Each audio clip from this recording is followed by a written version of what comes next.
दोस्तों, आज का टॉपिक है हिंदी साहित्य का इतिहास कैसे तैयार करें। कुछ बच्चों का कमेंट्स आया है कि सर ये टॉपिक बड़ा टफ़ है, हम कौन सी किताब से पढ़ें और कैसे तैयार करें, क्योंकि ये तैयार नहीं हो पाता है।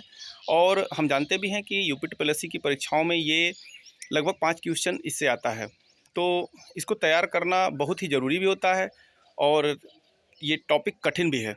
तो हम इसको कैसे तैयार करेंगे, आज इस टॉपिक पे हम चर्चा करेंगे।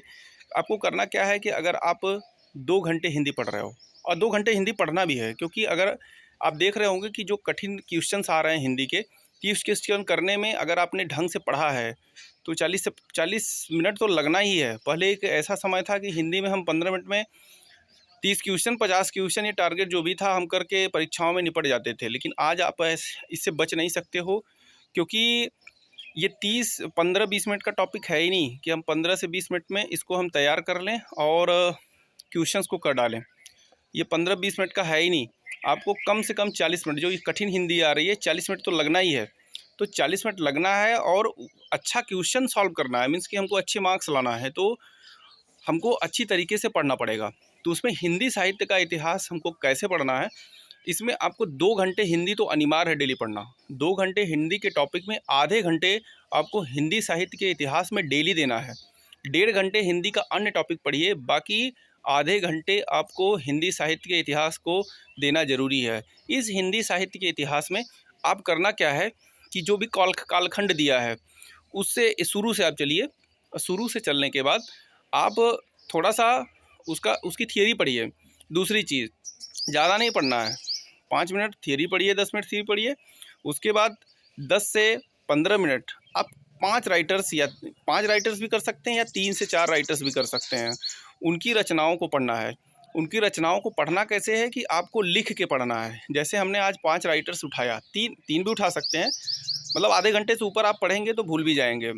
तो 3 राइटर्स उठाए, 3 राइटर्स की रचनाएँ होंगी और मान के चलिए कुछ कम रचनाएँ, कुछ राइटर्स की कम रचनाएँ हैं, कुछ की ज़्यादा है। तो मान लीजिए 3 या 5 उठाया आपने, तो फिर उसको लिख के पढ़िए। लिख के पढ़ने से फ़ायदा ये होता है कि जो भी चीज़ें हमको, मतलब होता है कि लिख के पढ़ने का एक अलग आनंद ही होता है, और लिख के पढ़ने से चीज़ें अंदर, मतलब होता है ना कि व्यक्ति को याद करने की क्षमता ज़्यादा हो जाती है।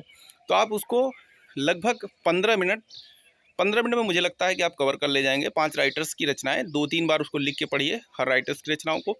उसके बाद करना क्या है कि जो भी क्वेश्चंस पीछे दिया है चैप्टर्स में, हमने आपको बताया था कि यूनिवर्सल पब्लिकेशन की किताब है, वहाँ से आप देखेंगे कि क्वेश्चन पीछे दिया हुआ है।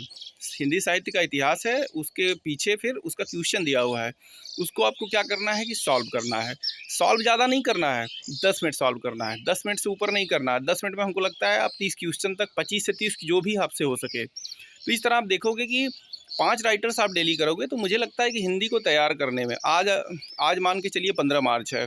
बाई चांस अगर आपका मई में भी पेपर पड़ जाता है ना, तो अप्रैल, मतलब मान के चलिए 45 इधर दिन बच गया, और मई में जो पेपर होता है लगभग 12 या 25 मार्च ऐसा कुछ लोग कह रहे हैं, 25 मई, तो उसमें आप काफ़ी समय मिल जाता है। मुझे लगता है लगभग 60 दिन अभी भी आपके पास समय है।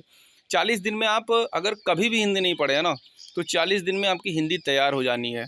मैं और भी चीज़ पढ़ने का तरीका बताऊंगा और टॉपिक को कैसे तैयार करना है, लेकिन अभी आधे घंटे हिंदी साहित्य के इतिहास को आप दीजिए। उसमें आपको ये चीज़ बता भी चुका हूँ कि क्वेश्चन सॉल्व करना पड़ेगा 10 मिनट कम से कम। और इस तरह आप देखेंगे ना कि 40 से 50 दिन में आप एक अच्छा मतलब होता है कि राइटर्स की रचनाओं को आप याद कर ले जाएंगे। और डेली यही कहा जाता है ना कि धीरे धीरे चलिए, अगर कठिन डगर हो तो धीरे धीरे चलिए। धीरे धीरे चलने से क्या होगा कि चीज़ें, आप हताश नहीं होंगे, ठीक है, हताश नहीं होंगे, और आपका जो टॉपिक है वो अच्छे से कवर भी हो जाएगा। तो इस तरह हिंदी साहित्य के इतिहास को पढ़िए। ज़्यादा नहीं पढ़ना है, केवल आधे घंटे पढ़ना है। आधे घंटे से ऊपर पढ़ेंगे तो समझ लीजिए कि वो टॉपिक तैयार नहीं होने वाला है। केवल पढ़िए आधे घंटे, बाकी अन्य टॉपिक के विषय में हम बाद में बात करेंगे, ठीक है। ओके, धन्यवाद।